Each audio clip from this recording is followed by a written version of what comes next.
Okay, so in portfolio management, we have six readings, around 10 to 15 percentage weight. The weightage is higher compared to the smaller topics that we did. So you can expect around two or three vignettes or at least 8 to 10 questions in exams. Okay. Of the six readings, the two readings which are very important is the reading related to active returns and active risk, correct? Where you have a plethora of formulas. And then the other reading of multi-factor, which is quite similar to what you did in equity and QM. Apart from these two readings, most of the other readings are quite theoretical in nature, but there are so many small formulas throughout the portfolio. So let's deal with them one by one. We'll do a quick revision of what we did in the class, and then we will go to the solving of the vignettes. Okay. Let's start with economics. While I start with economics and investment, market related returns, and all those things in this topic, simultaneously, we will also go through the formulas. We have written a lot of formulas, which is very crucial. So, topic wise, we have shortlisted all the formulas as well. Okay. So, these are the same formulas that we did in the class. Let's start first with economics and investment markets. Now, in this topic, the basic Fisher equation that we all knew is real risk-free plus expected inflation. That's what is your nominal risk-free. And if you are looking for a discounting rate for a risky asset, then you add the risk premium also. So that is the first and foremost thing of how to derive the discounting rate using the interest rates. Okay, so the topic entirely talks about different types of interest rates and how they help us deliver the required rate of returns for different classes of assets. All right. Then we moved on to a very crucial and very important thing that is asked in exam is the intertemporal rate of substitution. And this is what you must have highlighted while we did during the first, description is what exactly is this MT? This MT is nothing but, guys, we already wrote down in the formula. This is intertemporal rate of substitution. It's a ratio of the utility. Utility is a satisfaction. Utility of what? Utility of consuming one unit in the future to the ratio of utility of consuming one unit today or present. So, marginal utility of future over marginal utility of current consumption, UT over U0, U0 today. And the important thing is that investors always prefer current consumption for future consumption. Remember, we always prefer current consumption for future. So therefore, this intertemporal rate of substitution or MT will be less than 1. Why less than 1? Because we prefer consuming today rather than that in future. This is the general utility theory. All right, everyone. This first formula, everyone, very high chance of this being tested in exam in the theoretical or even in the calculation part. Okay. Now, what is this formula used for? This formula is used to derive the real risk-free rate. Yes, what we learned while we were doing the first time, there was a lot of theory to be understood, but what was the end goal? The end goal is that how much should be the real risk-free rate that is derived from the utility theory. And based on that utility theory, after all that description, what we came up to the conclusion is that what is the discounting rate, or what is the rate at which we expect a minimum return. And when I say minimum return, that is a risk-free return. So imagine a zero coupon risk-free bond for 1 year. It is going to pay you par on maturity, that is, let's say $1 future value, and today its present value, let's assume it's P0. So what is the realized return? The realized return or the return on this investment is the difference between FV and PV, correct, over the PV, present value. That, for example, let's say your discounting is your future value is $1, and today the discounting is 5% is the discounting rate. So 0.95, that is going to be your present value, right? So in terms of $1, I would say my present value, let's say if the discounting is 5%, My present value will be 0.95, isn't it? And my FV is 1. Based on this, what will be the real risk-free rate? Can you try that? Can you try that? So 5%, that is 0.05 divided by 0.95. That will be your discounting rate. So your discounting rate will actually be 5.26 based on this information. Are you with me? This is your real risk-free rate.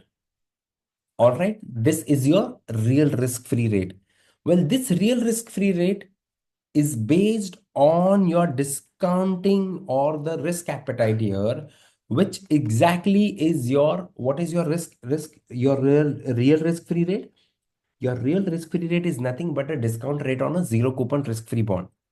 Now the question is, how is it connected to the marginal utility theory?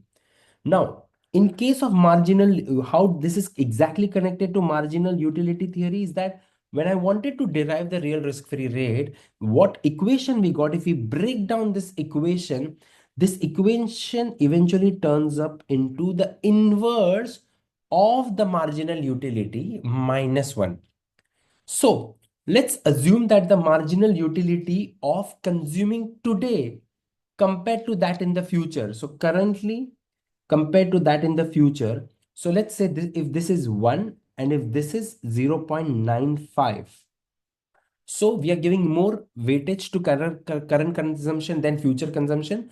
So what is this marginal utility? 0.95 over 1. Why is 0.95? Because we're giving more preference to current consumption than future consumption. Therefore, marginal utility is less than 1. Now, if you do the inverse of this 0.95, if you do the inverse of this, if you do inverse of this, you will get 1.0526. Am I correct? Can you try that? Can you try that? 1.0526 minus 1 into 100. If you do so, you will get same 5.26 percentage. Everyone. So what we studied in the class is that there is a connection of marginal utility in deriving the real risk-free rate. So if I were to just summarize this, that how are this connected again? How do I convert the marginal utility into deriving the real risk-free rate? Because once you get the real risk-free rate, then everything else can be derived, isn't it? So let's say the marginal utility, which is a ratio of future consumption to current consumption, current consumption. Let's assume that this ratio is 0.95. Means people are valuing current consumption 1 and future consumption 0.95. That is where the utility function is less than 1. Correct? Now, if this is the case, how do I convert this into the real risk-free rate? So in order to convert this into real risk-free rate, you need to do inverse of this minus 1, which is 1 over 0.95 minus 1. If you do so, you will get 5.26 percentage. All right, everyone understood this? Well, this is similar to someone basically telling you that we are discounting the future consumption as 5% compared to the current consumption. Basically, what if someone tells me that the discount rate is 5%? Means current consumption, if it is $1, future consumption is 5% less. In that case, I can assume this discounting rate is a zero coupon risk-free bonds discount, right? So in that case, the present value will be 95 percentage. So I can write this 0.05 and 0.95. And if I were to find the real risk-free rate, just like a bonds discounting rate converted into the bond equivalent yield, or something like the rate that you derived in money markets in level 1, or a simple holding period return. If you see a simple holding period return, I will get $0.05 because I'll get $1 on maturity, right? And today I will invest 0.95. If you do so, 0.05 divided by 0.95. If you do so, you will get the same answer. So you can derive the same information. You can use the same information and derive the answer using both ways. Now, for your exam, what you need to remember is that if they give you marginal utility and if they ask you to convert that into the real risk-free rate, You need to inverse it and do -1. This is how you get the real risk-free rate. Now, what's the point of real risk-free rate? Guys, once you get the real risk-free rate, you can add the risk premiums, whether for inflation or for equity or for real estate, you can add the risk premium and get the discounting rate. So, throughout the topic, your number one objective is to find the real risk-free rate. Then, based on all the information, you can keep adding the risk premiums. Risk premiums are for various purposes. For example, let's say if I'm investing in a risky asset, right? For example, here they've said consider a risk-free inflation index bond, or in a zero coupon bond, right? The uncertainty about the selling price gives the risk premium. Of course, on maturity, if you're going to get FV as par, that only happens in a risk-free bond where the maturity is guaranteed. In that case, there is no risk. But if there is an inflation index bond or any bond whose outcome or whose cash flows are based on some benchmark, then your outcome is not certain, it is uncertain. All right. In that case, we need to add the risk premium. Here, the risk premium is based on a covariance. On covariation of what exactly? On covariation or covariance of two things, the covariance between the expected future price of the bond and investors intertemporal rate of substitution. So the covariance between two can be added here in order to find the risk premium. All right. So what exactly do I mean by that? Normally, this price is the price used for real risk-free bond. But for a risky bond, this price will be based on one more factor, that is the risk premium. So can you tell me whose yields will be higher? Risk-free bond or a risky bond? A risky bond's yield will be higher, yes or no? Correct. And therefore, the price of the risky bond will be lesser. And this price will be lesser due to one of the factor, that is the covariance. So everyone understand this thing, that the covariance is negative because the marginal utility is less than 1. And remember, a risky bond's price will be below the risk-free bond. All right. But for a bond which is risk-free, the covariance is 0. This covariance is 0 if the bond is risk-free because there is no uncertainty.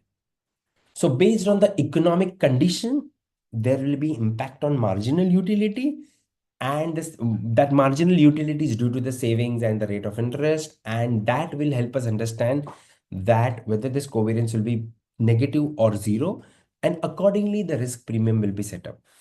For your exam, all you need to understand after learning the marginal utility into the real risk-free rate, this is what we did for the first thing. And then we need to understand how they are connected. So what we discussed is that if the marginal utility is less than 1, that is because the current consumption is more preferred. In that case, how do we derive the risk-free rate? That is what we did, right? Now, if you hold the bond till maturity or if you don't hold till maturity, your risk differs, isn't it? If you hold a zero coupon bond till maturity, is there any risk? A zero coupon risk-free bond? No, there is no risk. In that case, we consider that the covariance between the expected future value and the marginal utility, that is 0. In that case, price is only based on expected value over discounting rate. This is a simple risk-free rate price. So when will the risk premium arrive? The risk premium will be there when the correlation is not 0. And that correlation is negative. Negative. Why, guys? Because that correlation is negative because expected future and marginal utility, what we discussed is that the marginal utility is less than 1. So therefore, this risk premium will not be 0. And if this risk premium is not 0, then the price of the risky asset will be below the risk-free asset. So price of a risky bond will be below the price of the risk-free bond. All right. Correct. So check here the covariance, what we discussed. Now see the risk and try to connect it. If the GDP is forecasted to be high, guys, if the GDP is in the future is forecasted to be better, What do you think people will do? Will they give more preference to current consumption or future consumption? If the GDP is expected to be positive, much higher. In this case, yes, they will give more preference to current consumption or future consumption. See this. The utility consumption in the future will be low and the intertemporal rate of substitution will fall. See, our MTs will fall when people give more preference to current consumption than future consumption. If someone tells me that, my salary is going to increase in the future, I don't want to save for the future. My increased salary will take care. I'll start consuming more today. So I'll give more preference to current consumption. My savings will be less. Since my savings will be less, what will happen? Therefore, and when MT is low, what happens? The lower the MT, your R real risk-free rate, guys, your real risk-free rate will decrease or increase, everyone. When the marginal utility is lower, what will happen? The real risk-free rate will be rising. Why? Because people are going to save less. They will consume more, and therefore the real risk-free rate will increase. This is also proven by the formula. When the MT is low, the real risk-free rate will be much higher. All right, correct. So there is also twist related to the type of economy here, correct. So this is consistent with the existence of high real rates and rapidly growing economies like India and China, where if the GDP is expected to grow, these economies GDP is expected to grow, then the marginal utility of current consumption will be higher. So MT will be below 1.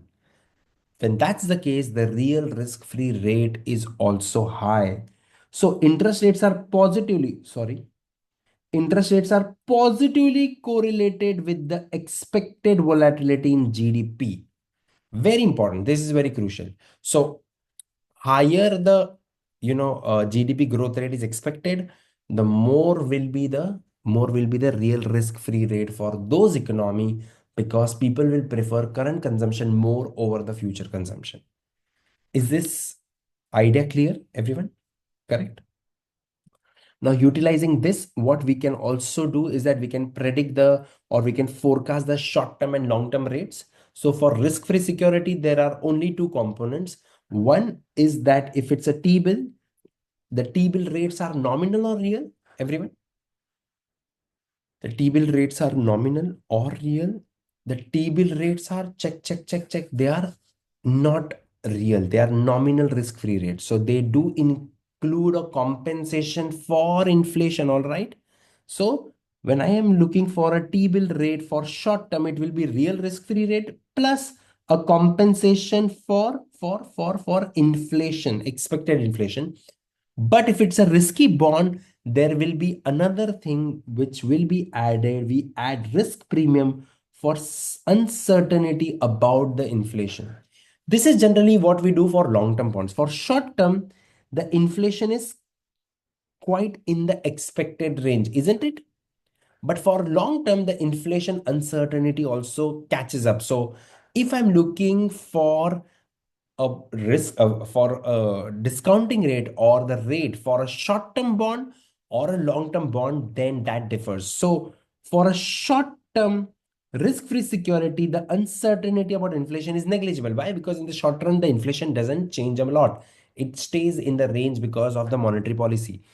Therefore, the nominal rate would be comprised, but for longer term bonds, we do add a risk premium for uncertainty of inflation. All right. Now, guys, this is for the risk-free security. Now, since what we are going through is that we are summarizing the entire topic.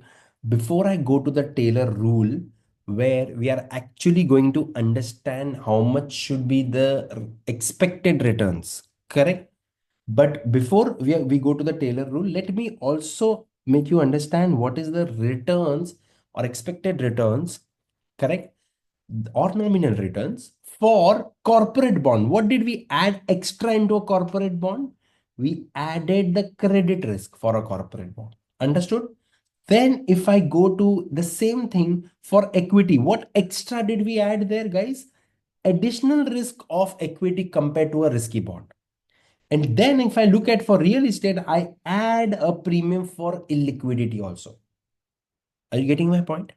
So one, two, three, four. A real risk-free rate, long-term rate is a long-term nominal risk-free rate is real risk-free, correct? And also has inflation component, expected inflation. But for long-term, what extra thing did I add? Uncertainty about inflation premium. All right. For equity, anything that I added above this, yes, is the credit risk. Or not for equity, sorry. For a corporate bond, I added the one extra thing is the credit risk. Credit risk.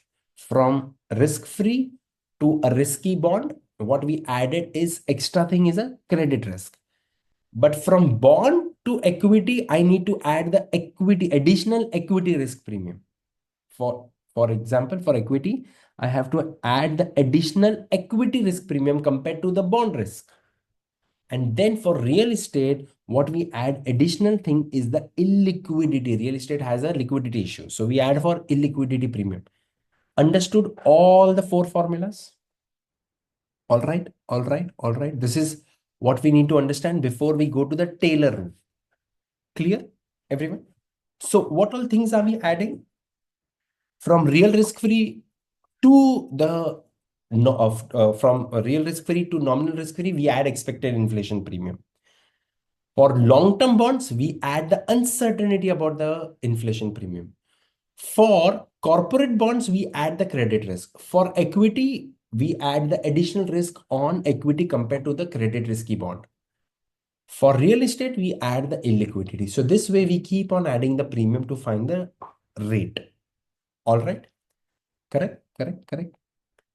Now, after this, what we were supposed to understand is the Taylor rule. What is the Taylor rule? Taylor rule is basically about how the central banks decide on the interest rates. Remember, central banks focus on the short-term rates. So central bank policy rate as per the Taylor rule, I expect something like this to come up in exam because it is very important. Now, of course, the central bank wants the nominal risk-free rate, but it will keep changing the rate based on two important objectives of the central bank. That is the inflation and the GDP, or sometimes instead of GDP, they can put the level of unemployment. So it is a combination of real risk-free plus inflation, right? The real risk-free is called the neutral real policy rate. This is the rate that the government desires to maintain plus inflation, correct? But if you will see, they have given a 50% weightage to two other things. And those things are the differences. Differences about what? Central bank's current inflation to the target inflation. So current inflation to the target. So if they feel that the current inflation is too higher than the target, then they will have a higher rate of interest. Remember, there is a positive correlation. If the current rate of inflation is higher, the rate should be higher to make it expansionary, or contractionary to make it contractionary, to cool down the inflation. Similarly, if you look at the other component, that is about the output or GDP. Now, it is also the difference of current level of output to central bank's target output. So if the current output is higher than the target, then am I worried about growth? Yes or no? Tell me. If the current output is higher than the target, am I worried about growth or not worried? I'm not worried, right? In that case, the rate of interest can be high. But if the current output is below the target, then that last component will be negative. So the rate of interest will also go down. Understood this part? All right. This is what we discussed in the Taylor rule. So this is the difference between I will write down current and target inflation. Current and target inflation. This is about inflation. And this is about current and target level of output. Level of output means you can use it as GDP. However, remember GDP is actually in dollars, all right? And inflation is in percentage. So to make it to make it basically an equation that is usable, what we do is that we take the log of the current level of output to the log of the sustainable or target output. Why do we take log? If we don't do so, the equation is not meeting the properties of multiple regression. All right, so we take the log values. Taylor rule, very important. Here, remember, if the current GDP is higher or if the current inflation is higher than the expectation, the central bank will raise the interest rate. So there is a positive correlation. Is that clear? All right. Check, check, check. Everyone, that is what the entire discussion is all about. Clear? Here, there was one more rate which we have written in the formula is break-even inflation. What is break-even inflation interest rate or break-even inflation rate? Well, it's the difference between the yield of a non-inflation bond and that of an inflation index bond. So in order to understand what is the inflation, what we can also derive that as that what is the extra risk due to inflation. That is, you can compare a risk-free bond and an inflation index bond.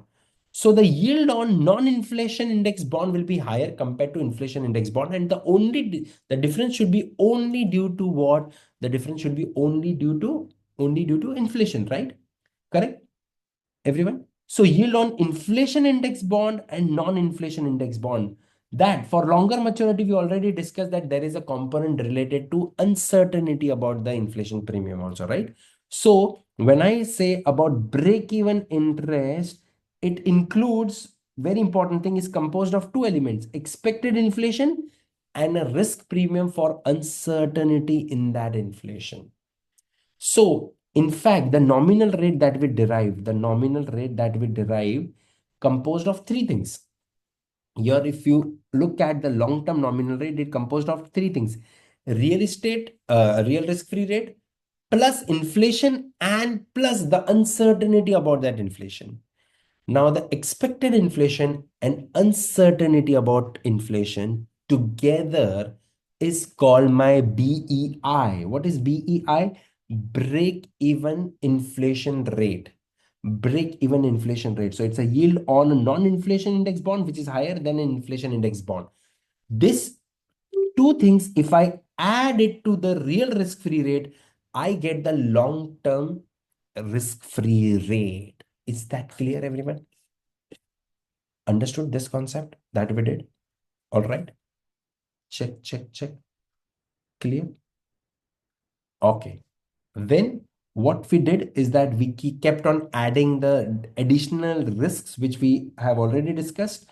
Discounting rate for equity, we did that for real estate also.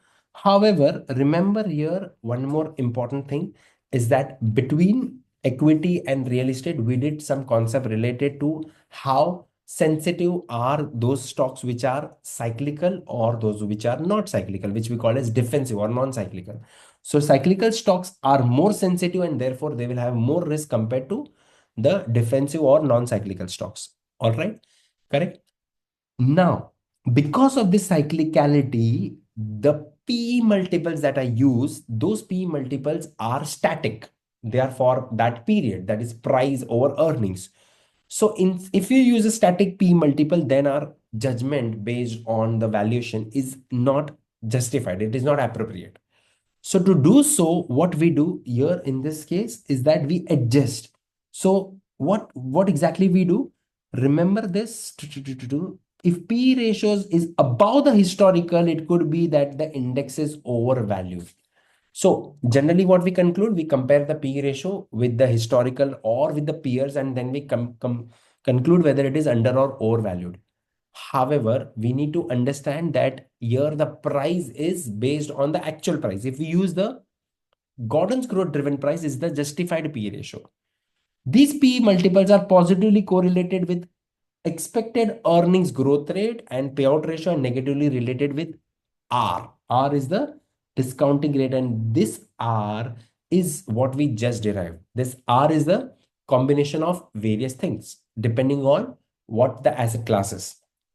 So since it's equity, it will have what? It will have real risk free, expected inflation, inflation premium, correct?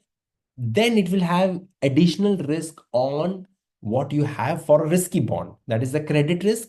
And then the fifth thing is what you will have extra risk on the equity of that company compared to that of bond, which is what we call as K.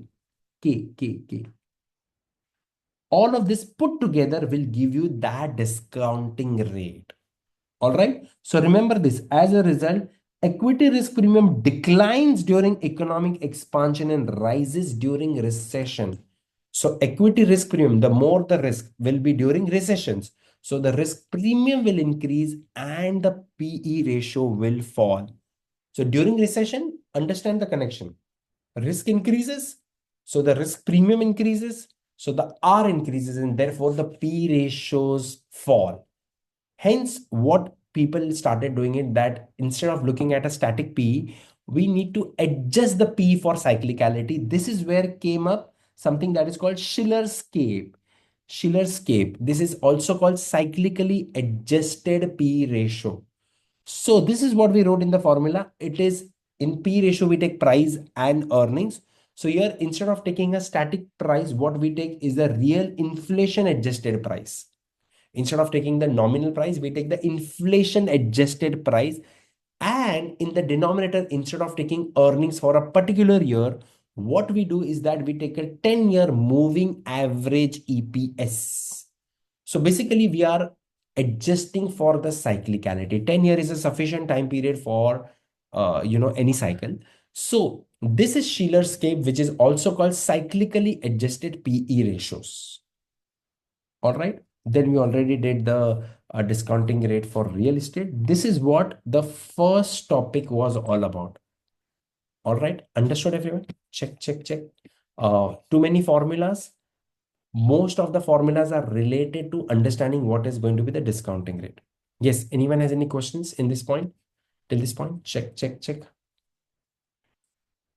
Okay. Yes. Now let us understand the most formula filled topic, that is the analysis of active portfolio management. So many formulas, most of these formulas we have already written, or we have already done that in the class. I have summarized them very well, and I would suggest that follow this so that all the formulas are covered, because in the notes they are randomly scattered and messed. And when you look it from now this Hawkeye vision of revision, you will realize what is the objective of that topic. So in this topic, we are looking for active portfolio returns. So we are going to do, what are we going to calculate? We are going to calculate active returns, active risk, ratios related to that. So what is active return and risk? That is when you compare it with a benchmark. What exactly is a benchmark? The benchmark is something which is relevant for your portfolio for comparison of performance. Now, for having an appropriate benchmark, the benchmark needs to have these qualities. For your level one, for your level two, they haven't gone into the detail of all the qualities, but actually in level three you have something like benchmark qualities, which is what we refer with an acronym called Samurai, which includes specified in advance. A stands for appropriate to the manager style. Correct? SAM. M stands for measurable. You should be able to quantify that. It should not be ambiguous. It should be unambiguous. It should be easy to understand. It should be not complex or confusing. SAMU. R means it should be reflective of the manager's opinion. If the manager doesn't believe in that strategy, then it should not be the case. SAMUR. Then comes ANI. A is accountable. So tomorrow the manager should not say that this is not an appropriate benchmark for me. He should be, or she should be accountable for when you compare the active returns. And finally, the I is that it is possible to invest also. For example, index is possible to invest manually. All right. It should not be completely impossible to invest. Then there is no point of a hypothetical benchmark. Based on this benchmark, our focus of the topic is to derive active returns. Active returns are returns on the portfolio over and above the benchmark. Now, these active returns are actually separated or decomposed into two parts. That is due to difference in asset allocation, and that is due to difference in security selection. So, First, I will focus on decomposition of active returns, asset allocation, and security selection.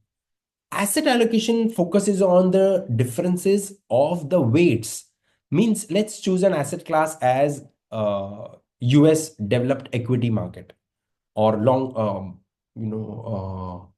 what do we call as uh, large cap equity market, US. So if my weights are in the portfolio are more than the index, that's called active weight. Now, because of this active weight, how much returns did I generate? That is called asset allocation returns, which we will see how to calculate that. But security selection is that when within that asset class, how are my returns compared to that asset class? This is due to I choosing some of the securities compared to others. Here we are going to actually, what we are going to do, we are going to find the difference in the returns in the portfolio compared to that in the benchmark and how much was my weight come of the portfolio. This extra returns that I got it from investing in the same index is because of a security selection. Now, again, you will not realize it or understand it until I show you some examples which you are going to learn in the beginnings, where we are going to test it. But remember, decomposition of active returns, asset allocation is difference in the weights multiplied by expected return of the benchmark. And here it is the difference in the returns multiplied by the weight of portfolio. Okay. Now, weight of that security in the portfolio or asset class in the portfolio. This together will give me my active returns and the decomposition of it. Now, this active return, if you are going to derive it from the past, it is called ex post, and for the future, it is called ex and. Ex and. Ex post is what you realized, and ex ante is what we say expected. So two different things. Ex post, what is already realized, ex ante of what is going to come up. Active weight is how much is the difference in the weight in your portfolio compared to that to the benchmark. And therefore, when I'm going to calculate expected active returns for each asset class or security, I will take the weights, active weights here, how much additional weights into the returns. That will give me what? That will give me how much is the extra weight and the returns. That will give me expected active returns. Remember here, one thing again, I'll do the decomposition as asked, that what is asset allocation and what is security selection. See, let me show you that through the example here. So asset allocation here, if you look at asset allocation, it's the difference rather than this. I should rather go here. Remember this example here. How will I calculate my asset allocation returns? In order to understand in this example that you see on the screen, imagine that these are four securities and I have their information, or rather, let's take this. This is what exactly where we calculate it. So if you look at this example, we have here one, two, three asset class, their portfolio weights and benchmark weights. The difference between those weight is called active weights. Correct? Then I have portfolio returns and I have the benchmark returns. Now, if they simply ask you calculate active returns, what will you do? You will calculate portfolio returns based on portfolio weights and portfolio returns. Correct?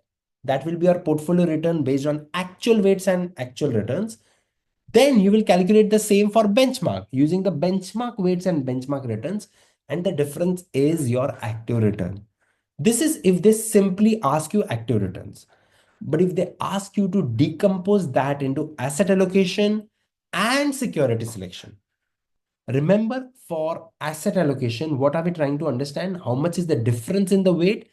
Multiply that with the expected return of that asset class from the benchmark. So keeping the same benchmark returns, what is my additional return due to just the difference in weights? So when it went to the point of calculating asset allocation, if you remember in asset allocation, here we are seeing how much is the difference in the weights times the return of that asset class in the benchmark. In case of first, for example, just to help you here, what is the difference here of 5%? So 5% into how much is the return in the benchmark? 12%. So that would give you roughly of 0.6 percentage. Difference in weight times the benchmark. Asset allocation is clear. Total of all assets, if you do that, that is your asset allocation. Here it is 0. So the entire return was due to security selection. Now, when it comes to security selection, remember security selection is the difference in the returns, not weight. It is the difference in the returns multiplied by what? Multiplied by the weights. But which weights? Everyone. So first, in first case, my difference in the return is 5%. But I will multiply, no, that is weight. Sorry. We need to focus on returns. My mistake. Returns are here. So in the first case, it is 11 minus 12. That is minus 1%. That's my negative returns. That's a difference in the returns multiplied by what? Multiplied by the weight of the asset class in my portfolio. So the only difference is that how using the same weights, how did my portfolio did better than that of the benchmark? That is because of security selection. So security selection is the returns difference, everyone, correct? But multiplied with what? Multiplied with the weight of that particular asset class in your portfolio. So therefore, if you look at the formula, it's a difference in the returns multiplied by weight of that asset class in the portfolio. That will give you security selection. Together, asset allocation and security selection is your active returns. Is this clear? Check. Everyone? Yes. This topic where we are going to focus on active returns and then active risk. Why active risk? Because put together, we will calculate a ratio of active return to active risk, which is called as information ratio. Similar to Sharpe ratio, but Sharpe ratio focuses on excess return over total risk. In information ratio, we are focusing on excess return over the benchmark, not over risk-free like Sharpe. And in the denominator, instead of using total risk, we take the standard deviation of the active returns. That is the risk active. The standard deviation of active return has a name that is called as active risk or tracking error. All right, everyone. So information ratio and Sharpe ratio, very important things. Based on this, we are eventually going to derive something, and that is what we are going to go that point in a moment. Okay. So what is that going to be? That is going to be something very interesting, which is called here the standard deviation of A star. It is called optimal active risk. What is this called as? Optimal active risk. What is the best risk? Okay. Now, for this understanding, we will go further into understanding of the different measurements of the optimal risk or active risk. So the rest of the topic focuses everything on active risk. But is there any question till this point about active returns, asset allocation, security selection, and what is information ratio and Sharpe ratio? Any doubt till this point? If no, then the rest of the topic is all about understanding of active risk and optimal active risk. All right. So what we are going to now do is that we are going to understand a plethora of formulas which are all going to eventually give us active risks. Once you get active risk and active returns, you can calculate information ratio. Remember, higher the ratio, better it is. So if you have to choose between the securities, you will choose the one which gives you higher information ratio. All right. Now, risk, active risk is the risk that you took over and above the benchmark, isn't it? Like same ways like returns. But here, your active risk is going to be understood, or it's going to be derived using a very proper process where you have to understand the formula one by one, where you're going to do when you're When you're going to calculate active risk, they will give you information. So you'll have to use that information accordingly. So first of all, what is the level of active risk that I can tolerate or I should tolerate? That is called optimal active risk. Optimal active risk is the level of active risk that will be best for me. That will be best in the sense that will maximize my Sharpe ratio. What is level of active risk? The level of active risk that will maximize my Sharpe ratio, because higher the Sharpe ratio, the better it is. That is called optimal risky asset or optimal risk. Optimal active risk to be precise. That is called optimal active risk. All right. Now, this is derived using a ratio of information to the Sharpe ratio of the benchmark times the standard deviation of the benchmark. This formula is very important because this formula we will use to find the optimum active risk. Once you get this optimum active risk, and then you add the risk of the benchmark, together is your portfolio risk. So your portfolio risk, which is all in variance term, is the risk of your benchmark and the optimum active risk. That's how I'm going to find the portfolio risk. But remember, in my information ratio, I required active return and active risk. So overall, this formula together will tell me that the portfolio risk is due to two things: the risk of the benchmark and the extra risk, what we call as optimum active risk. All right, everyone, correct? Now, how do I derive Sharpe ratio of my portfolio? My Sharpe ratio of portfolio is also now made up of two things: the Sharpe ratio of the benchmark, square terms, and the extra, which is information ratio. Information ratio is based on active return and active risk. So Sharpe ratio relates to the benchmark.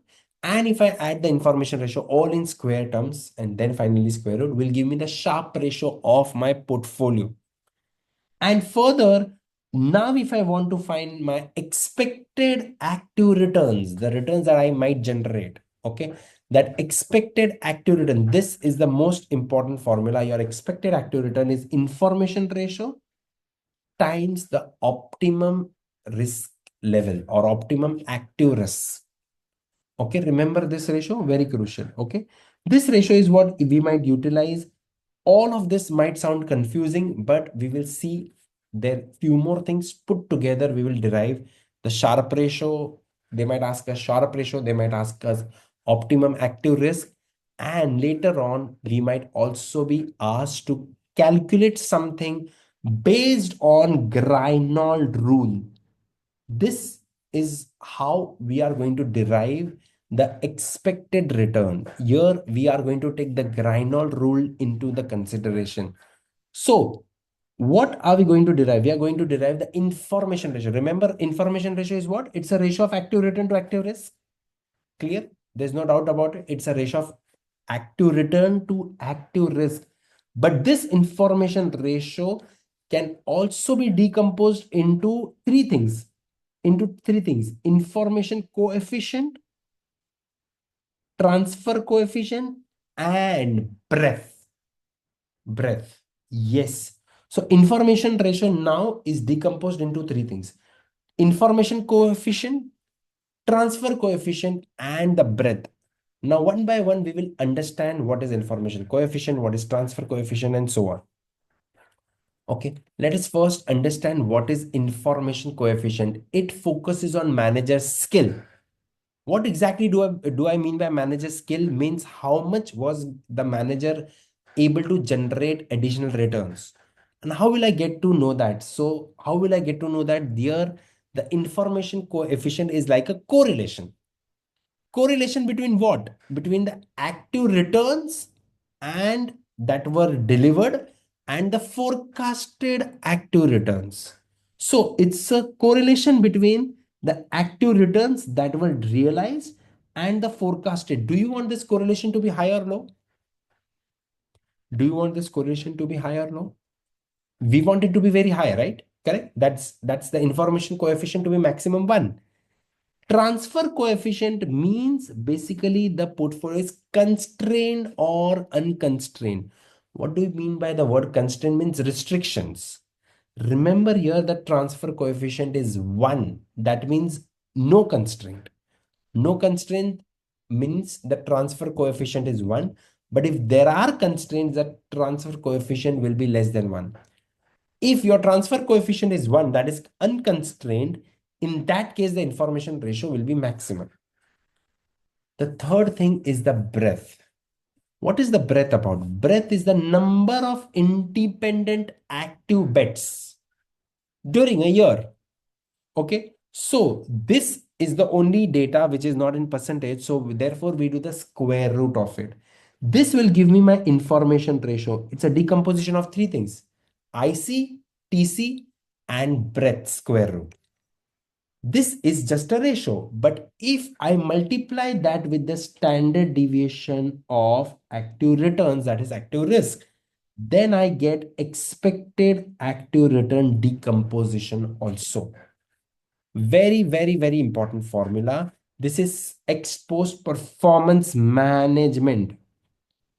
All right. So if you further go into the notes and all, you will eventually get to know the same thing that we are trying to find is that what is ex post performance measurement. Now there are four things involved into it, into deriving, into getting the ratio of expected return to information coefficient. This is nothing but here what exactly I'm trying to understand now, that the expected active returns, okay, is a combination of four things. What are the four things? IC, TC, square root of breadth, and the standard deviation of active returns. That will give me my expected active returns. All right, everyone, this is the most important formula throughout your syllabus. Clear? Clear? Now, what I exactly then derived is that how it matters whether the portfolio is constrained or unconstrained. Remember, for constrained, if you look at the ratio of transfer coefficient is less than 1. For unconstrained, it is 1. So then if they ask me information ratio, expected active returns, where I just do one more thing, I multiply that with the standard deviation of active returns. And what is that optimum active risk? All of this, normally when we did the formula, right, we assume that the transfer coefficient is 1, means it's unconstrained. But if it is constrained, it will be less than 1. In those cases, what will happen? All our ratios will be lower because the multiplied with TC, which is less than 1. In fact, the Sharpe ratio of the portfolio is the Sharpe ratio of the benchmark plus the information ratio, all of that in square terms. But if your transfer coefficient is less than 1, this all formulas will be less than the unconstrained one. So when I'm calculating information ratio for constraint, it will be always less than the unconstrained. Why is that so? Because whose risk is higher, guys? Whose risk is higher, constrained or unconstrained? See, check here. If you look at the standard deviation of active return, here, because it is constrained, the active risk will be lesser compared to that of unconstrained, where everything is multiplied maximum 1, right? So here, what you will notice is that the information ratio of the constrained portfolio is going to be relatively what?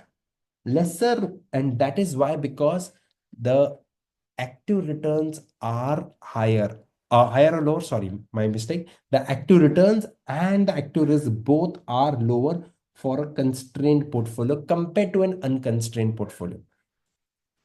All right, this is where we compared all of those things. Then we went into the understanding of two types of fund managers, that is a market mover or a market rotational, and then a sector rotational. So what is market direction, or rather than market rotation? They bet on the market timing. They bet on the direction of the market at different point of time, right? So an active manager may rotate out of equities and into the cash based on expected decline in the stock prices. So they shuffle from equity to debt. All right. Here, very important thing for a market timer, the information coefficient, that is about the manager's skill, is based on the proportion of correct calls. So very important here, the information coefficient. Here the information coefficient is what?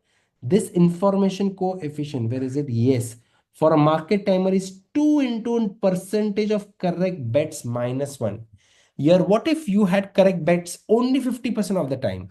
So your information coefficient will be 0. Understood? So your correction should be more than 50% of the time.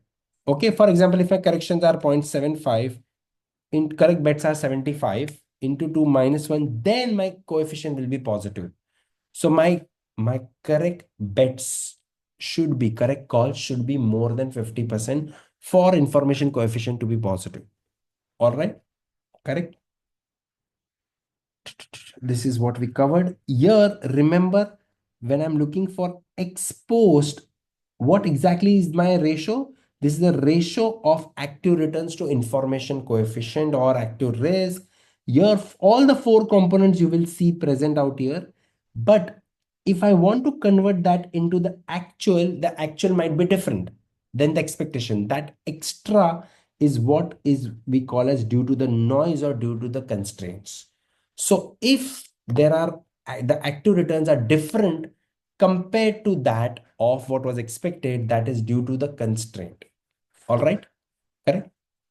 Now, as I said, overall realized returns or active returns is due to two things: constraint and unconstrained. Constraint means noise. That is something that is not in your control, that is beyond your control. But rest all are due to management skills or manager skills.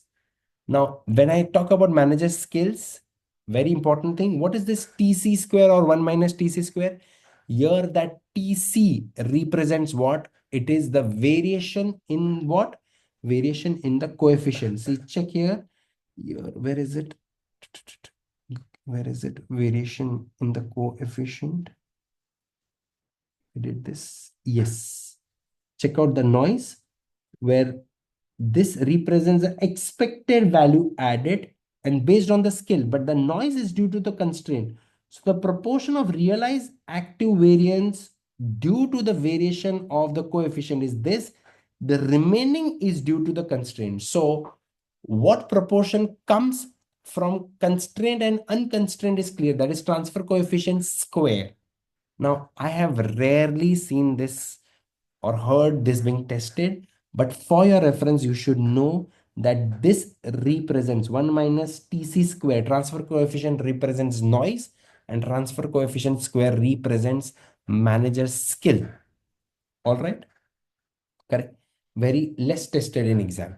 Remember here, the entire focus is on calculating expected returns, active returns to active risk. So for a market timer, the information coefficient, see the formula is going to be the same about expected active returns, but the information coefficient is correct based on the correct calls. All right. For a sector rotator who's going to shuffle between the sectors, here one very important thing is that of course my expected active returns will be the same as what we discussed, correct? But what is the difference here? Expected active returns, what you notice is a combination of information coefficient. You have your standard deviation. And what is one thing missing here? Should I take breadth or the square root of breadth? In this case, should I take breadth or square root of breadth? It should be the root of the breadth, correct? That is one thing missing here. And when it comes to active risk, here the active risk is compared to two things. Here the active risk is based on the formula that you did for your portfolio risk formula. So here, remember, in the sector rotation, what you're going to do is that you're going to bet on some sector and against some sectors, right? So what does matter when you are looking at a portfolio of more than one security? What also matters is the correlation. So in the sector rotation, let me focus on the sector rotation. What exactly happens in the sector rotation? Market timing can also be used to make sector rotation. For example, active manager may allocate assets into the sector that are expected to outperform. Assuming the expected sector and volatility, returns, and standard deviation is being given. If the correlation between the returns of both is given, the active risk is standard deviation. Now, this is where we are going to understand what is the active risk under a sector rotation. Remember here, active risk, extra risk of the two sectors, the correlation has to be negative. Why is that the case? Because we are going to be betting between the sectors. We are going to be probably buying the undervalued sector and selling the overvalued sector. So here the active risk is exactly same as your A minus B the whole square formula, which is standard deviation of both the sectors minus the middle part is minus, same as weight of A square plus minus 2AB plus weight of B square, exactly similar to that. Based on this, I will get my active risk of this strategy multiplied with the square root of breadth. I'll get my annualized active risk, because this risk might be for a month. Then I will have to annualize it. All right. And now from this, if I want to derive my expected active returns, only one step I need to do extra. Sorry, once I get my expected this risk, active risk, correct? Then I need to add that into my equation. This equation is the most common equation. Here, if there is multiple security, the transfer coefficient will, if there is a constraint related information, you can put the transfer coefficient data also. Overall, you are going to be calculating information ratio throughout the syllabus. Until I show you the question, it will not make any sense.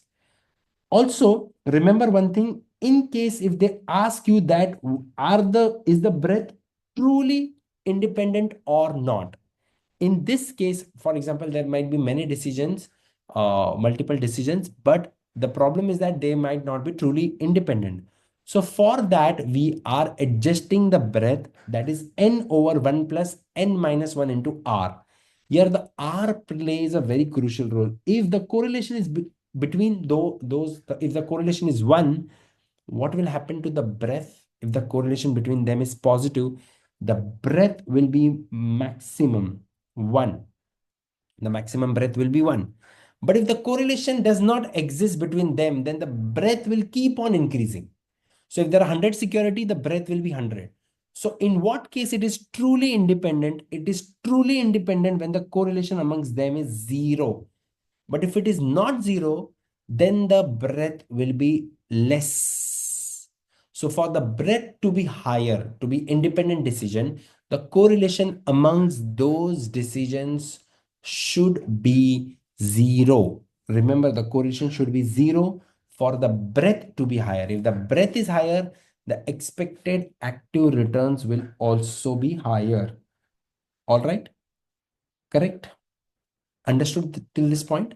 Now, as soon as you finish this, then when you go and do those case studies that I've shortlisted, or you do the questions, that is where the formula will be crystal clear, because that's where you'll get to know what exactly they ask. All right. Now we move on to the next reading, ETF. ETF is a very brief reading. Majority of your formulas were on the topic that we just saw. ETF has the least amount of formulas and all. Okay. Now, ETF in this topic, our major focus was on understanding the different costs about the ETF. So we will move to that. Sorry, not multi-factor. We are in the topic of ETF. ETF, where is ETF? Yes. Okay. So first of all, ETFs have several advantages and disadvantages. That is what the topic talked about. But it talked about the creation of the ETF, where we understood the ETFs are divided into two parts. That is a primary market and the secondary market. Primary market deals with the creation process, and secondary market deals with the trading, where we are going to discuss about the spreads and all those brokerage or exchange related things comes into the secondary market. All right. Cost and everything is related to the secondary market. But remember, ETFs are generally tax efficient.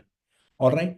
We have discussed in detail in this topic the in-kind creation process, that is what we call as the primary market, which actually includes serves the three purposes: that to have the overall cost as low, tax efficient, the biggest advantage, and making sure that the market prices are close to the NAV. Basically, the NAV is very close to the market price.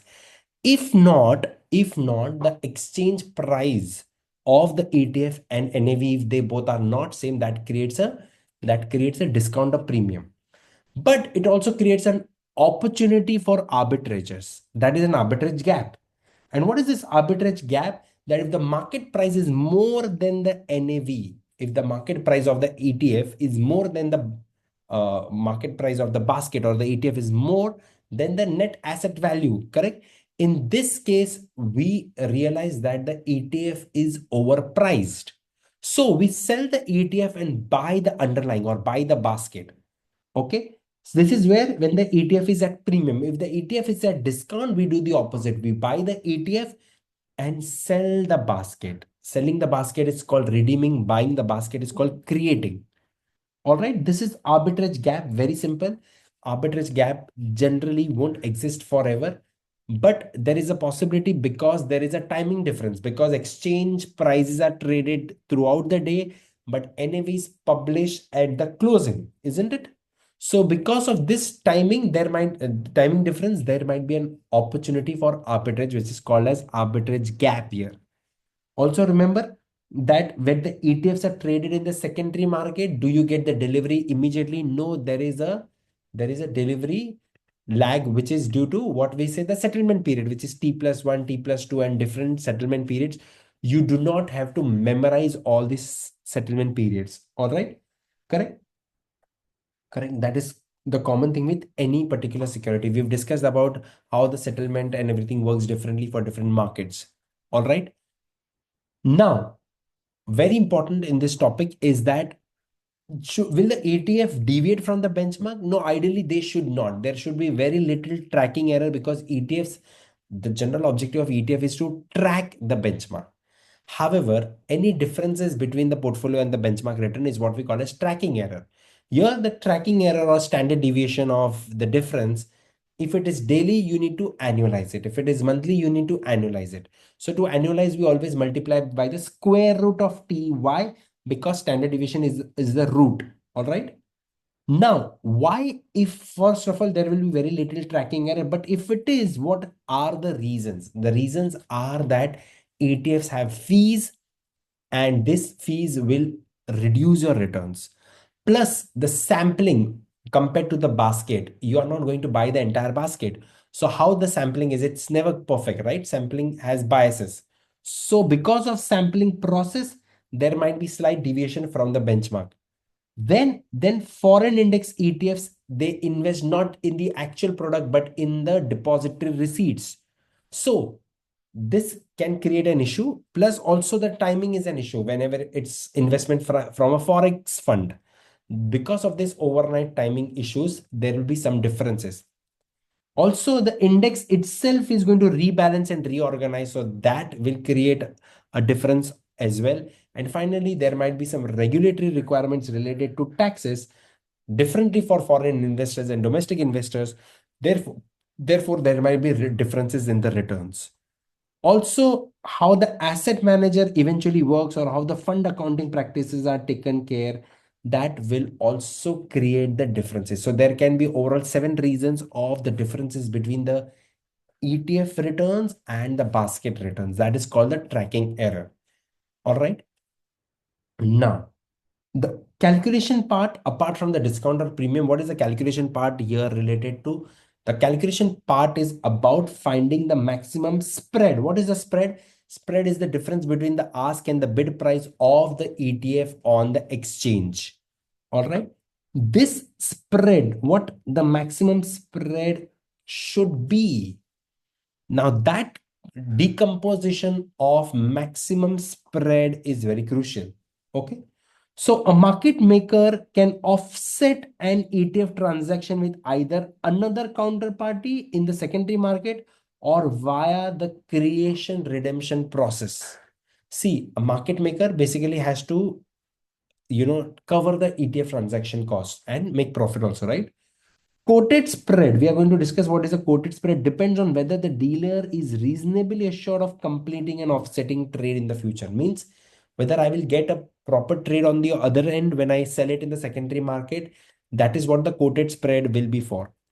Overall, what is going to be my maximum spread? Very important.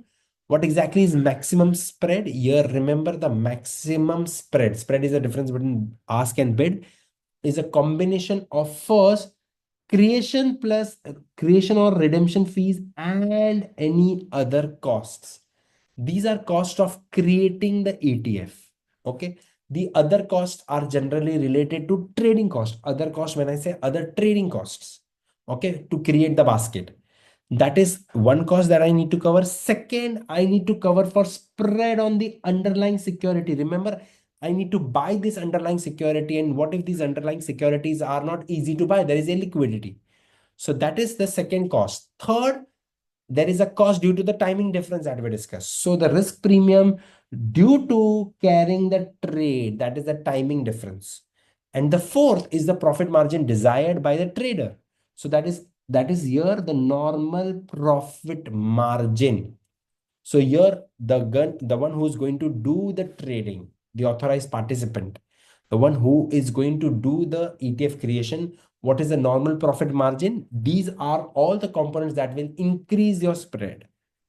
However, if the dealer is expected to generate an offsetting uh, gain, or let's say he's going to lend the security, so he will generate some returns by lending the security, any gains that the dealer is going to receive, that will reduce the spread. So any opportunity or any benefit that the dealer receives, that will reduce the spread. Otherwise, all other things will increase the spread. All right. This is going to be the maximum spread. The other thing that is important in this topic is we already discussed the premium discount calculation. What is the other thing that is important? Yes. What are the total cost of owing an ETF? This has a very high chance of being asked if they ask you something from this topic. The total cost is divided into two components. Is one is called a round tripping cost. What is a round tripping cost? The round tripping cost itself has two components into it. One is related to the buying and selling of the ETF. For example, every time you buy and sell, you pay commission. So if they give you commission, multiply it with two, because one commission for buying and one commission for selling. That is called the round tripping cost, but it also includes the spread. So round tripping cost actually concludes two things. One is the commission and the second is the spread. But commission, remember, is double, okay, for buying as well as selling. And then comes the management fees. So if you add the management fee, that's the total cost that the investors will bear. Investors will have to pay the management fee also. All right. So round tripping cost fees plus the management fees together is the total cost. Very high chance of this being tested in exam. All right. All right. All right. Yes. Rest of the things are risk related to ETF. Remember, the counterparty risk will only arise in those cases where the ETFs are trading into non-guaranteed investments, like if they are buying illiquid, unlisted securities or bonds, only in that case. Okay.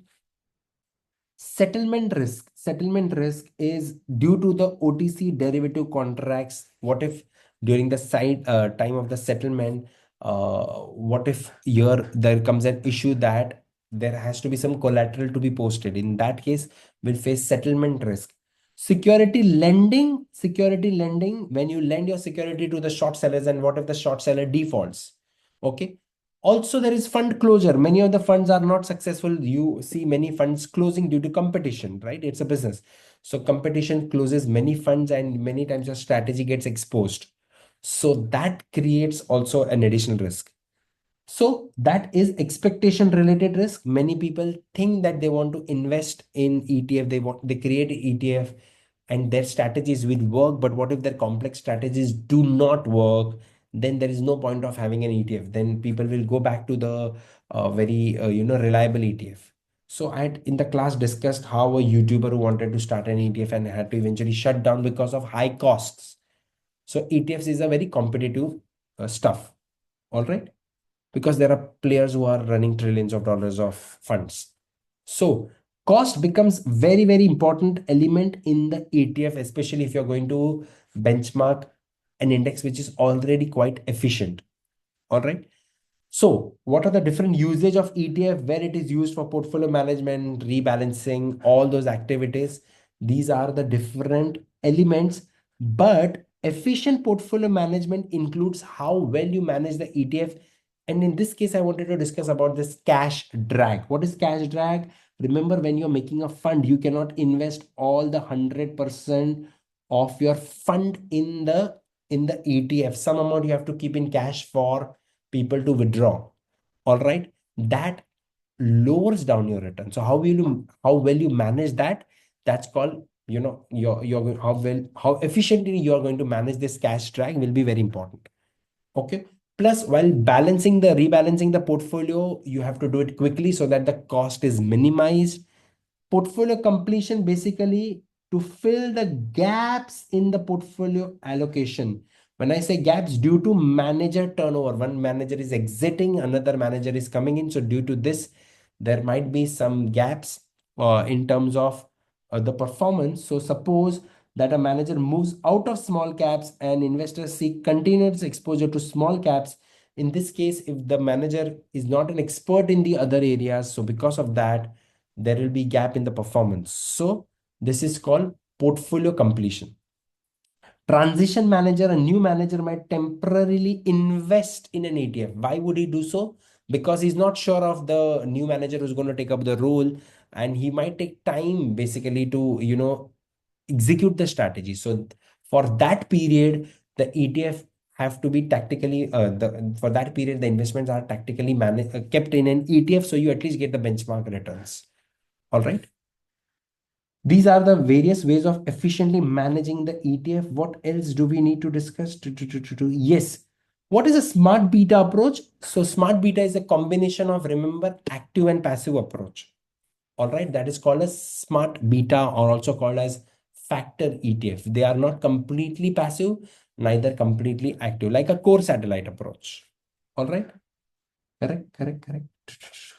Well, these are the important elements from this topic. Overall, if they ask you something about the calculation, they will ask you about the premium discount, the maximum spread. Remember, in maximum spread, everything increases the spread, but any benefit that you receive from the ETF basket, like the the returns that you get when you lend the securities to a short seller, or any benefit that the trader is expecting, that will reduce your spread. And finally, total cost includes a combination of two things: round tripping cost, which is basically commission and spread, plus the management fee. This total cost of ETF has a high chance of being asked. All right. Otherwise, the topic is very brief. Now, the next topic, which is very much relevant to equity, is a multi-factor model. Okay. So when we go to multi-factor model, most of these are related to equity returns you've already covered in equity. Your very famous and majority part of the discussion is on APT, arbitrage pricing theory, which is a multi-factor model where you're going to take risk-free plus various betas into the lambda that you see are risk premium. Carhart or Pharma French are examples of multi-factor model. Arbitrage pricing theory is based on the concept of arbitrage. So here, what we saw is that we combined the two securities, A, B, and made sure, why did we combine A, B? Because together the beta should be neutral. Means the combination of these two securities, which I'm going to do long, and the other securities, if I do the weighted average of their betas, the long is positive and the short is negative, that beta should eventually become zero. Okay.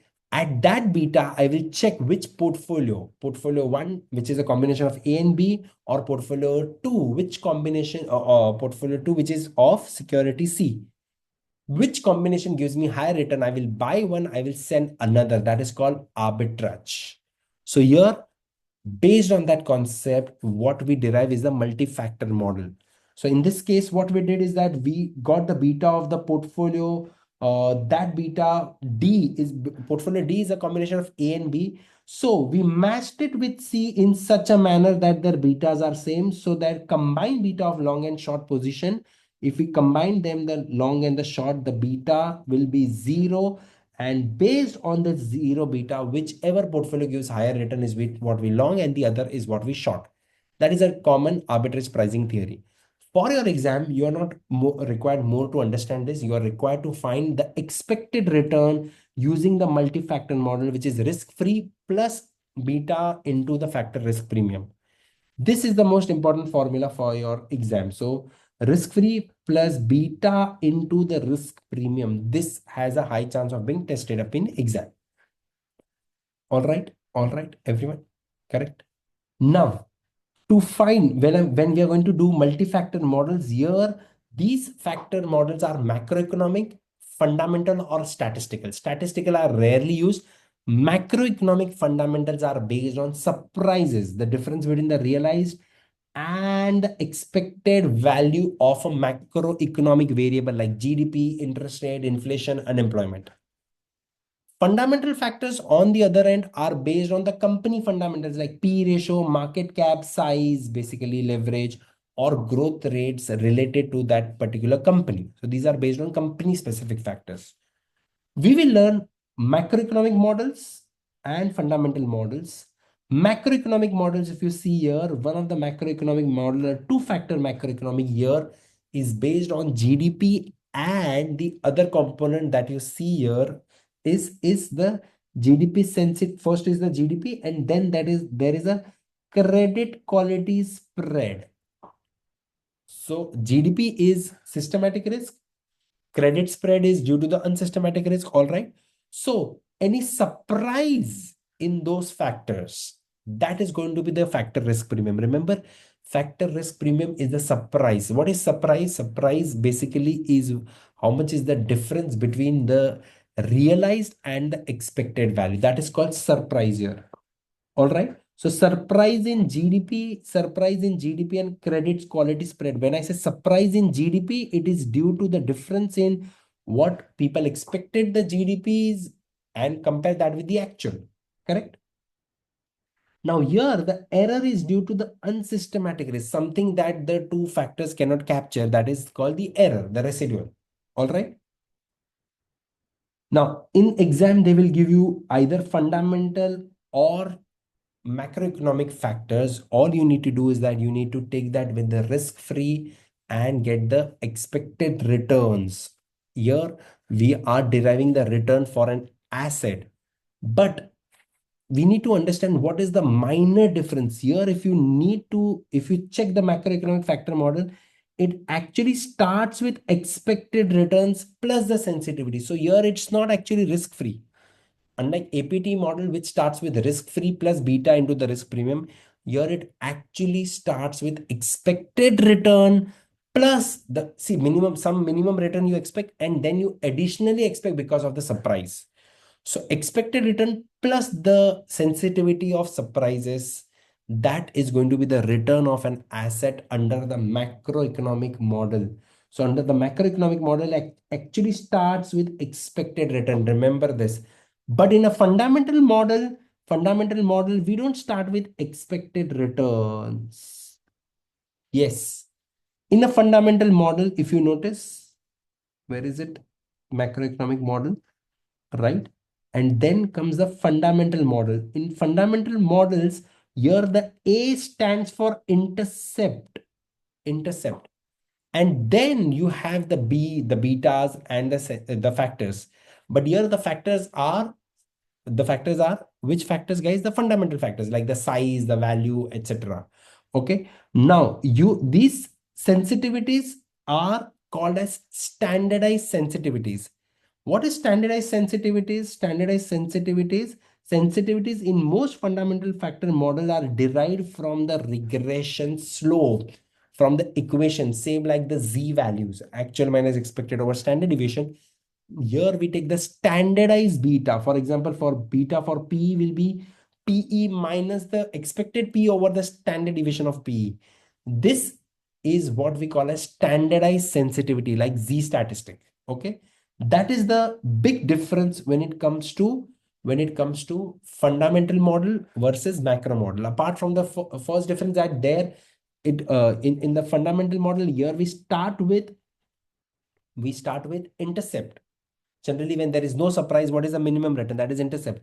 But in macroeconomic model, we start with expected returns. All right, that big difference. Clear. So there is difference in the sensitivities, there is different in the intercept, and then there is difference in where does it start from.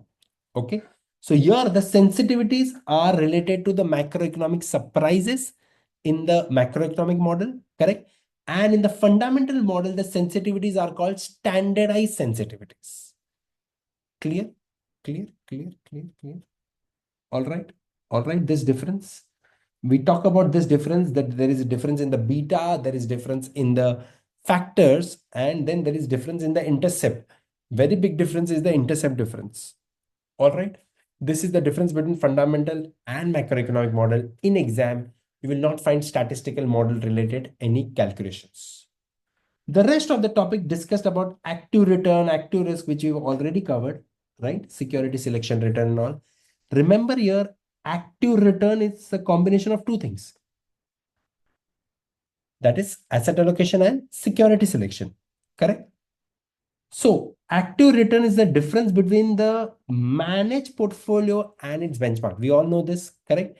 When we decompose that active return as a factor return due to the manager's decision, which factor he wants to give more risk, more allocation. And then the second is security selection, same like asset allocation returns and security selection. Here, the factor returns are very crucial. Factor returns are based on how much is your exposure to that factor in your portfolio compared to that to the benchmark. So the difference in the betas, correct? Times with the factor risk premium. That is going to be your factor returns. Again, I'll repeat, this is the differences in the betas of your portfolio compared to that of the benchmark. Okay, so instead of asset allocation where we took the weights difference, here we take the differences of the beta. Security selection here is the missing number. Actually, the plugin number here is the security selection. So you will get active returns. You'll be able to find the factor returns, and the missing is called the security selection returns. All right, this is what we did in the question. We got the active returns, we got the returns due to the factor, and the balance was the security selection returns. When it comes to risk attribution, we already know the risk here is called like as the active risk, which is again due to the active factor risk and specific risk. Factor risk is due to the tilt in the factor, and specific risk is due to that particular difference in the individual weights. So active selection attributable to deviations of the portfolio's individual asset versus that of benchmark, that is called active specific risk. Together, when you combine this risk is called the risk square. Everything is in square terms. Square terms. In exam, if they ask you to find what is the active risk square, remember it is a combination of two things. Active factor risk, like active returns are a combination of active factor returns and security selection returns. Same way, active risk is due to active factor risk and active specific risk. Specific risk is because of the portfolio manager's decision to overweight or underweight individual stocks. So the difference in the weights into the standard deviation of the error. Here the error is the residual or the unsystematic risk. All right. Once you get the active specific risk and then you have the active risk square. Active risk is the tracking error. The balance, the plugin here is the active factor risk. Guys, see, this is very important. When it comes to active returns, the plugin, the balance is the security selection returns. But when it comes to active risk, the balance is here the factor risk. We can find the specific risk. Understood this too? Together they help us derive what? I have got the active risk and the active returns. Together, I will get my information ratio. This is the most important topic. Here we are going to understand multi-factors. So we understood the different factors APT model, and then we are looking at models which are based on fundamentals or macroeconomic. Together, what we derived is a model called Carhart, which is the four-factor model. But before that, we go to the Carhart. Remember here, the passive and active portfolios. Passive portfolios track the index. Active portfolios are definitely going to outperform the index, right? So active portfolio will have relatively active risk. Tracking portfolios, active return and risk should be zero. It should match to the benchmark. Okay. What else? Yes, Carhart is a four-factor model. What are the four-factor models that Carhart uses? That is what you need to remember. Here, apart from market, which is always the case, it uses factors related to size, valuation, and the fourth factor is important here. So, size, large cap, small cap, due to valuation, high book market to the market value. And what is the fourth factor here? The fourth factor is related to, what is the fourth factor here? The fourth factor is related to momentum. This is related to momentum. The first, yes, very good. The first three factors, if you only take the first three factors, what do we call it as? We call it as a pharma French model. Okay. So when we look at the Carhart model, the first three are the pharma French, which is about market size and value. The fourth factor, momentum, when you add it, becomes a Carhart model. All right, everyone. Based on this, you can calculate the information ratio. When you calculate the information ratio, remember this information ratio will be the crucial in your decision making. Higher the portfolio's information ratio, the better it is. Okay. Higher information ratio is what we select. This topic actually utilizes all that you learned in those active return, active risk topic is utilized here in this topic. All right, everyone. This topic has a lot of formulas. Now we move to the next topic of measuring and managing market risk. This topic has one thing which I believe is very much asked in exam is the calculation of value at risk, VAR. Remember, VAR gives you three things. What are the three things? Minimum risk at some percentage of probability at significance level and with a time period. Time period can be daily, monthly, weekly. So here, if you see on the screen, the minimum loss is $25,000 at 5% significance of probability. And this is always on the downside because we are looking at the minimum loss. Okay. And for a time period, it can be daily, monthly, weekly. All right. Now, this VAR calculation we are going to do in exam, the VAR is estimated using three ways. One is a parametric parametric variance covariance method, where we are going to calculate same portfolio risk what we did in the level one also, right? This is the portfolio risk formula same, of course, but you're going to get it for different securities from the past. That will give you portfolio standard deviation. Based on this portfolio standard deviation, we are going to get portfolio return and portfolio standard deviation. So in order to calculate VAR, what we are going to do is that if these returns are daily returns, we need to annualize it. For annualizing, remember here to take the trading days, which generally they will give you. Otherwise, you can assume here 250 trading days. So we multiply that. If it's a variance, we multiply that with the square root of 250. If it's return or standard deviation, no problem. But if it's variance, you need to multiply with 250 and then convert everything into the square root. So remember here, everyone, the mean daily portfolio return is the portfolio return, correct? Daily into 250 will be annual returns. But when I calculate the portfolio variance, I need to convert that into standard deviation and then I need to annualize into square root of 250. That's where I get the two things, portfolio return and risk. But to calculate VAR, the process is that once you get the returns and the risk, mostly they will ask you, and in fact, all the time they'll ask you 5% VAR. But for 5%, remember, VAR is on one tail or two tail? The VAR percentage is one tail or two tail? One tail, isn't it, everyone? So what is the value for 5% with one tail is equal to the z value for 5% of one tail is equal to 10% two tail, which is 1.65. That's the z value that we use. So the mean minus the standard deviation into the z value of the portfolio, that will give me my portfolio var in percentage. Multiply that with the value of the portfolio. That's how you will calculate the var in dollar. So var in percentage and var in dollar. What is the systematic process? The systematic process using the parametric or variance covariance system is that first you find the portfolio risk, convert that daily risk into annual risk or vice versa along with returns. Then in order to calculate var, you need returns and risk times always 1.65 because they are always going to ask you 5% var. Once you get the var in percentage, you can multiply that with the portfolio value. You get the var in dollar. Very high chance of being asked in exam because in this topic, there is hardly any other calculation. This is the only calculation that is about the var. All others are related to var, the advantage, disadvantage, and extensions of var. But the calculation part is this, which is asked. VAR can be estimated using three things, that is parametric or variance covariance, and the other two ways are based on the simulation, that is historical simulation or Monte Carlo. Historical is having a problem of look back period because it is based on the past. Okay. This is the problem with historical, but remember, it is the good thing is that it is based on actual.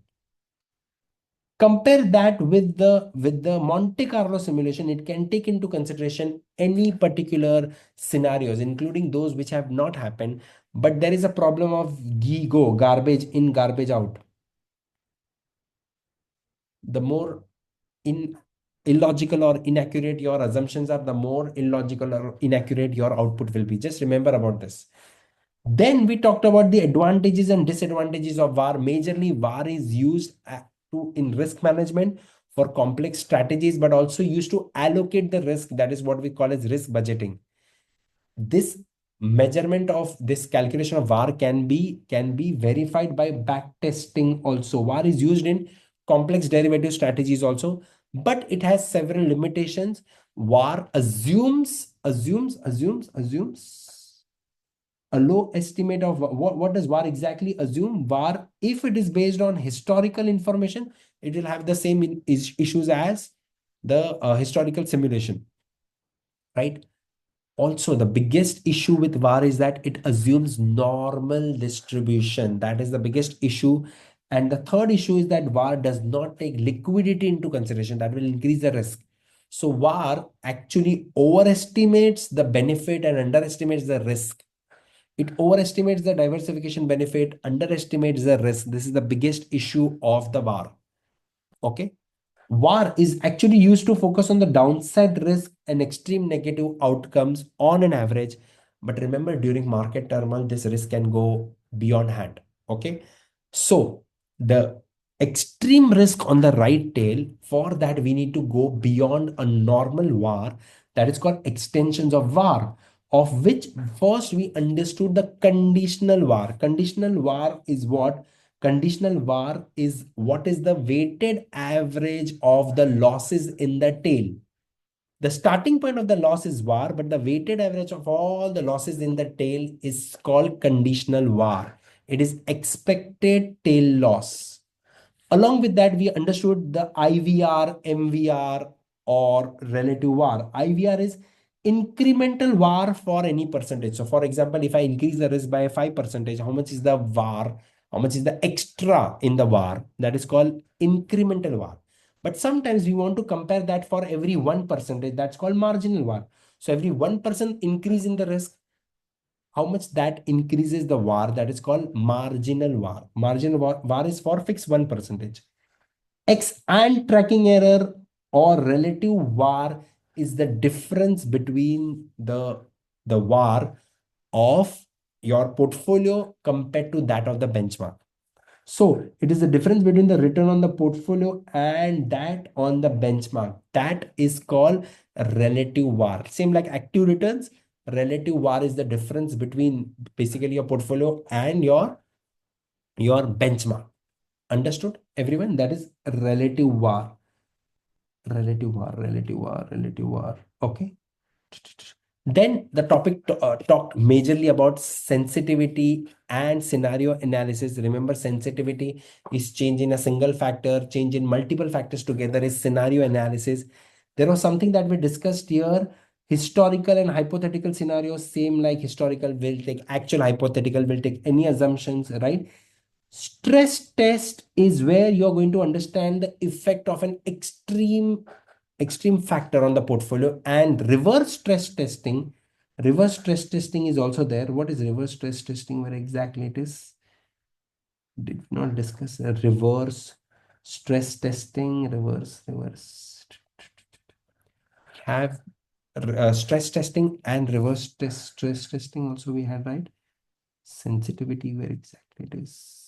Somewhere we discussed, yes, reverse stress testing is to identify the portfolio's largest risk exposure. In stress testing, we have an exposure and we are finding the impact on the portfolio. Here, based on the portfolio's impact, we are trying to find a factor which has caused the biggest stress to the portfolio. So, based on the portfolio's largest risk exposure, then an unacceptable outcome is determined. So, we first have an outcome and then we determine the factor. That is called reverse stress testing. Okay.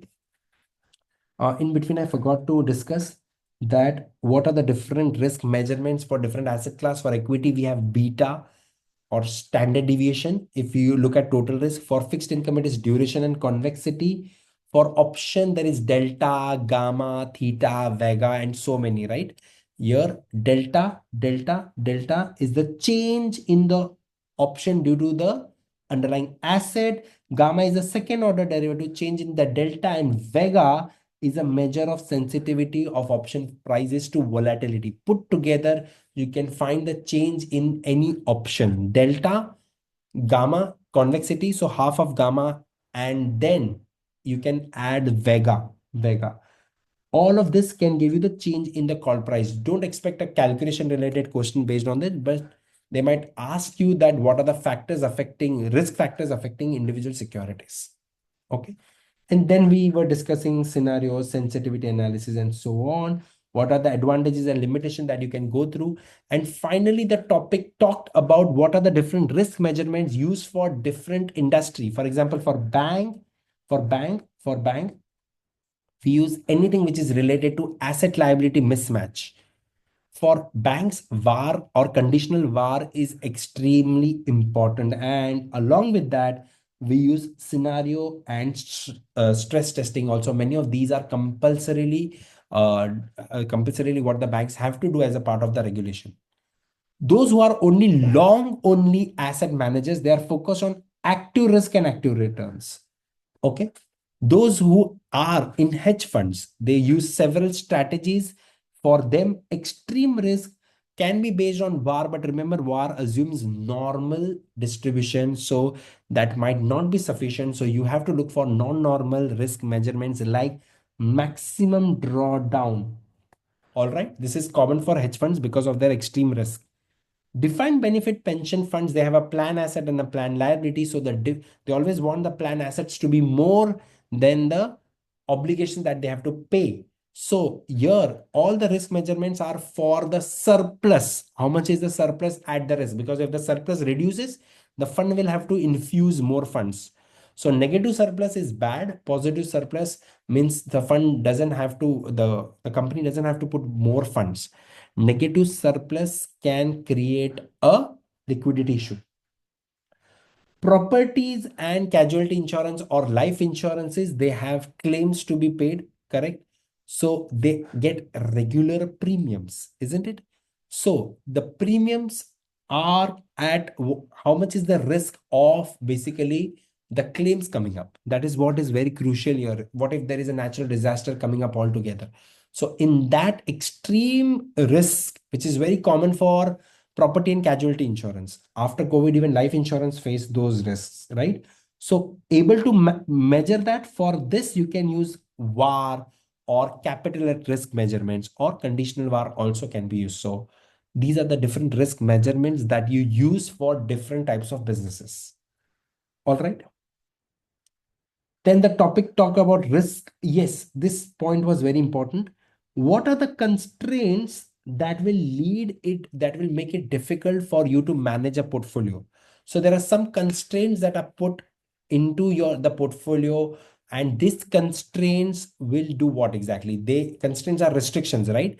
Restrictions will make it difficult for you to earn enough profit. So restrictions are in some way, they are going to curtail down your expectation of getting returns.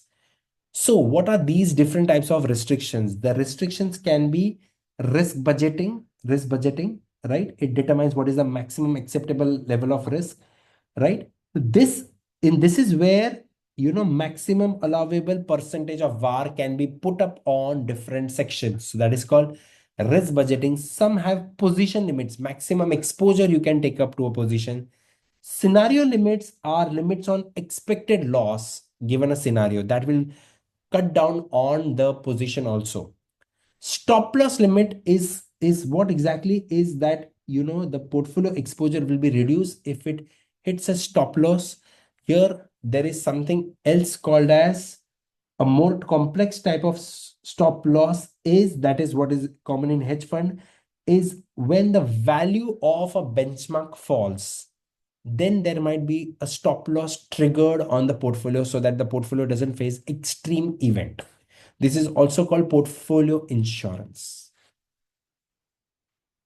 Finally, how different risk measurements can be used into capital allocation. So capital allocation is how you're going to allocate the capital amongst different sections or different asset classes, right? Here you can take the help of risk management, and based on VAR or minimum acceptable VAR, the capital can be allocated. So here also you can allocate the capital calculating the VAR. So that will give you optimum capital allocation. All right. Now, in this topic, when it comes to formula, your formula for calculating VAR for the portfolio has a high chance of being tested in exam. All right. Now, the last topic here, which is a theoretical topic, which is backtesting and simulation. Well, in this topic, there is hardly anything related to calculation. Most of the time, the topic is going to focus on backtesting. Remember, backtesting is done to check whether the strategy is workable in the past also or not. So we use actual historical data to replicate the investment process, so that the whether strategy is applicable in the past and will it give me the desired result. That is what back testing is. So it's a intuitive process. Okay, it's performed in a very real life scenario. There are steps of back testing. These steps design the entire topic. If you have read it once, it's fine. Otherwise, mostly there will be not any calculation questions here. There is nothing calculation, right? So fundamental steps in backtesting, there are three steps in backtesting. One is related to strategy designing. This is where you will design that how you want to process the backtesting. You will shortlist the investment universe. You will make some assumptions, write down some minimum requirement. Those decisions you will do in strategy designing, right? We had understood here what happens in a strategy designing. Then the second step that we discussed was historical investment simulation. This is where you will actually enter into the simulation. Rest of the thing you can ignore. Historical simulation, this topic is not so important from the exam, but still some of the questions might be asked.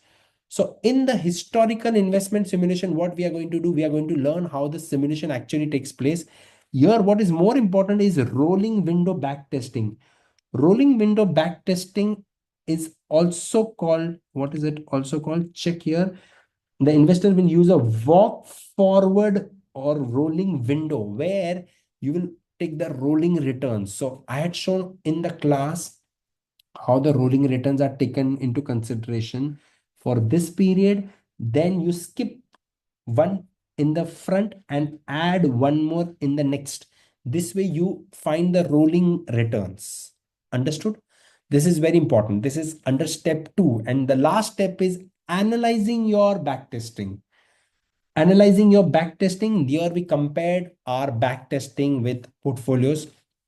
And finally, this is where we will do what here we will, the conventional approach is factor based portfolio is a pharma French methodology. So using multiple factors, you can test the result of your back testing. You don't have to memorize them. All right. And then eventually understanding what are the different metrics related to the risk. So we understood value at risk, conditional var, then along with maximum drawdown, all this thing we learned before also, but visual is the graphical ways to understand the risk also. Problems in back testing, three problems. The bias is survivorship bias, look ahead bias.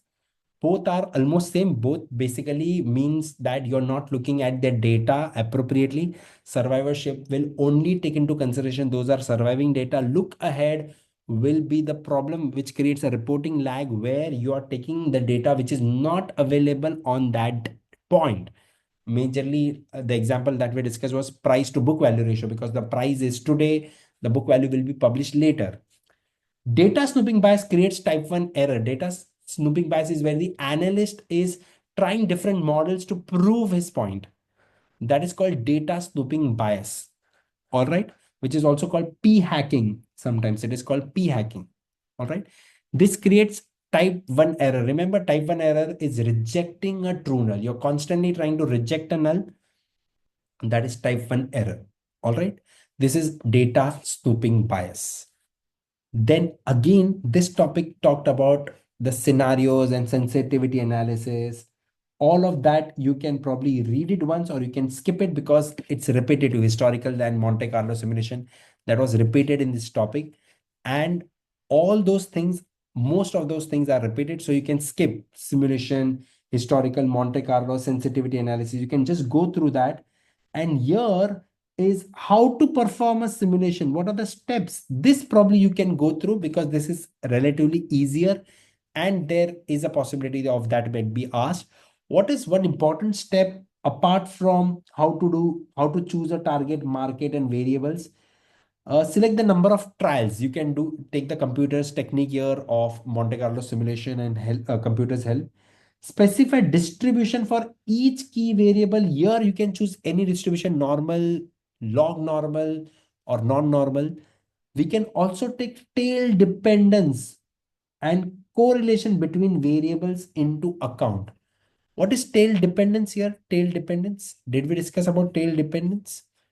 Tail dependence is the correlation of tails, correlation of the outcomes in the tail. That is called tail dependence. Very important, because in the extreme case, how do those securities perform?